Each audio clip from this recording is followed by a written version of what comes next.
For an African to visit a European nation, an ordinary African, to visit a European nation is like, let me give you an example my teacher used to use. It's like trying to milk an elephant because of the visa process.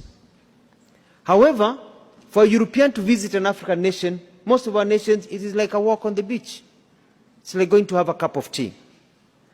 But then that is not the problem. The tragedy is that now for an African to visit a fellow African within the African Union, the visa restrictions in many of our nations, among us, between our brothers and sisters, is like trying to brush the teeth of a crocodile.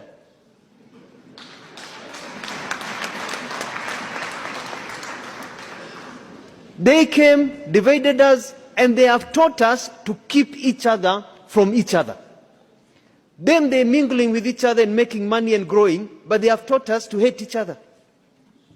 But for us to really enjoy the true economic benefits of the Africa Continental Free Trade Area, we need to behave like the Europeans and allow for the free movement of people and trade.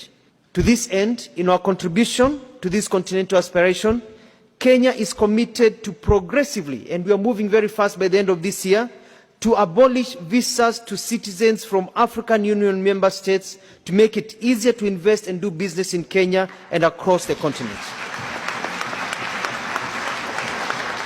We are going to open the borders of Kenya. We do not fear our fellow Africans. Come, travel to Kenya.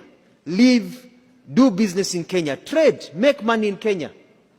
And we hope we'll get reciprocity with the rest of you. Let us open our continent so that we can make money and live together. Let us remove the shackles of colonialism that are still embedded in our heads and be able to move forward.